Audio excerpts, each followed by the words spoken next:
আসসালামু আলাইকুম। আওয়ামী লীগের খাওয়া শেষ, বিএনপির খাওয়া শুরু। উনি টং দোকানে যে 100 টাকা চাঁদা আদায় করছেন এবং তিনি বলছেন যে ফেসবুকে কি তোমরা দেখো না, লিডার ফিরছে। তারেক রহমানের নাম ভাঙিয়ে তিনি টং দোকান থেকে টাকা আদায় করছেন। তিনি যেই জায়গায় পছন্দ হচ্ছেন সেই জায়গায় বিলবোর্ড টাঙিয়ে দিচ্ছেন তার নামে। তিনি তারেক রহমান দেশে ফেরার উপলক্ষে সমস্ত ফতুল্লাতে চাঁদাবাজি করছেন, সন্ত্রাসী কর্মকাণ্ড চালাচ্ছেন। আর সমস্ত এলাকায় একটা কথা বারবার ভেসে উঠতেছে, মানুষ অভিযোগ করতেছে যে এতদিন ছিল আওয়ামী লীগ, এখন বিএনপি। প্রিয় সহযোদ্ধারা, নজরুল ইসলাম নজু মাতবর ফতুল্লা থানার সহসভাপতি বিএনপির, তিনি এই বিগত কয়েকদিনে আওয়ামী লীগ পতনের পরে, 5 আগস্টের পরে, হাসিনা ভাগার পরে সমস্ত এলাকায় ত্রাসের রাজত্ব কায়েম করছেন। সমস্ত জায়গায় জায়গায় তিনি একটাই কথা বলে বেড়াচ্ছেন, অনেক বছর আমরা খেতে পারি নাই, এখন আমাদের সময়। নারায়ণগঞ্জের শামীম ওসমান এখন আমি। নজু মাতবর নিজেকে শামীম ওসমান বলে দাবি করছেন। প্রিয় সহযোদ্ধারা, কতটা দুঃখজনক আমাদের জন্য, যারা আমরা দিনের পর দিন, বছরের পর বছর দেশের জন্য যুদ্ধ করেছি, দেশের মানুষের জন্য কথা বলেছি।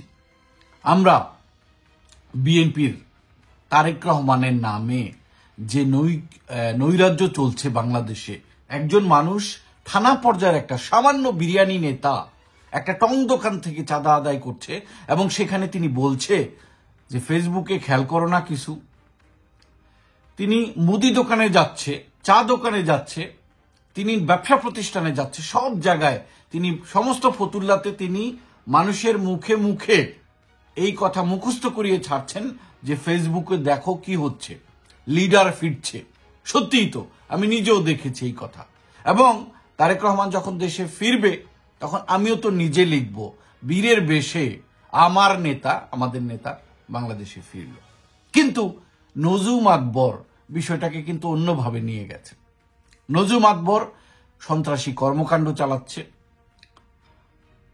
100-র অধিক জায়গা তিনি ইতিমধ্যে দখল করেছেন। তিনি বিলবোর্ড টাঙিয়েছেন তার নামে, যদিও লোকটি হত্যাকাণ্ড মামলার আসামি। নজু মাতবর সমস্ত এলাকায় ফতুল্লাতে তিনি একটা কথা স্টাবলিশ করার চেষ্টা করছেন যে তারেক রহমান দেশে আসবে, নেতার আগমন উপলক্ষে নারায়ণগঞ্জ থেকে একটা বিশাল বড় ফান্ড আমরা কালেক্ট করতেছি, যেটা নারায়ণগঞ্জবাসীর পক্ষ থেকে আমরা তারেক রহমানকে উপহার দেব। আদৌ তারেক রহমান কি এই ধরনের ফান্ড চেয়েছেন তার কাছে? আর যদি চায় তাহলে সামান্য থানার একজন বিরানি নেতার কাছে কেন চাইতে হবে?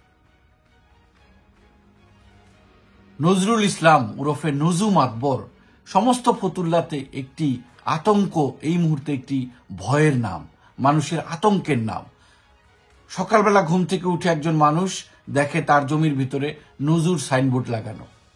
নজুকে, ফতুল্লার মানুষকে এই কথাটা স্টাবলিশ করতেছে যে তার নেতা নাকি আসবে, তার নেতা তারেক রহমান আসবে, সেই জন্য তার ফান্ড কালেক্ট করতে হবে।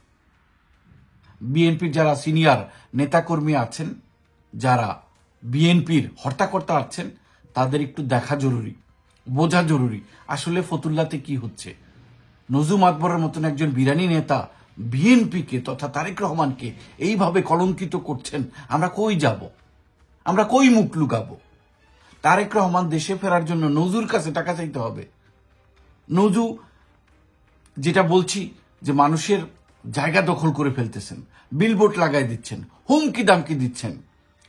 আমার এক পরিচিত বন্ধুর কাছে তিনি টাকা দাবি করেছেন, তার জায়গাতে সাইনবোর্ড টানিয়েছেন, বিলবোর্ড টানিয়েছেন এবং তাকে বলছেন মিষ্টি সুরে, আমার নেতা দেশে আসবে, আস্তে করে তুমি তোমার ভাগের জায়গা ছেড়ে দাও, তুমি তোমার ভাগের জায়গাটা ছেড়ে দাও, আমার নেতার জন্য লাগবে, তারেক রহমানের জন্য জায়গা লাগবে, তাও তারেক রহমান চাইবে নজুর কাছে, নজু মাতবরের কাছে।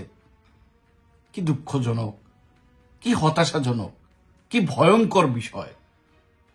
ফেসবুকে, সমস্ত ফেসবুকে কোথাও গিয়ে কিছু বললেই আমাদের ফেসবুক পোস্টের মধ্যে আইসা মানুষ রিয়্যাক্ট করে, লিখে যায় 2 সাপের একই বিষ, নৌকা ধানের শীষ। কি দুঃখজনক কথা, কি মর্মান্তিক কথা। আমরা বিএনপিকে ভালোবাসছি তারেক রহমানের জন্য, আমরা বিএনপিকে ভালোবাসছি খালেদা জিয়ার জন্য, প্রেসিডেন্ট জিয়াউর রহমানের জন্য, নজরুলদের জন্য না। নজরুল আজকে বাংলাদেশের মানুষকে, ফতুল্লাহকে, নারায়ণগঞ্জকে বলতে চাচ্ছে তারেক রহমান দেশে আসবে, সেই জন্য টাকা কালেক্ট করতে হবে, এই জন্য জমি দখল করতে হবে, টং দোকান থেকে টাকা নিতে হবে। দুঃখজনক, নিন্দাজনক, অপমানজনক। আমার প্রিয় সহযোদ্ধারা, আমার কলিজার ভাই বোনেরা, নজু মাতবররা কোনো বিশেষ দলের না, এরা শুধু দলকে ব্যবহার করে নিজেদের আখের গোছানোর জন্য। আওয়ামী লীগও এরকম নজু মাতবর হাজার হাজার ছিল, লক্ষ লক্ষ ছিল, আজকে বিএনপিতেও আছে। আমাদের উচিত এদের বিরুদ্ধে কথা বলা, এদেরকে আইনের হাতে তুলে দেওয়া, এবং বিএনপির উচিত সময় থাকতে আমাদের ইজ্জত বাঁচানো। সালামু আলাইকুম রহমতুল্লাহ।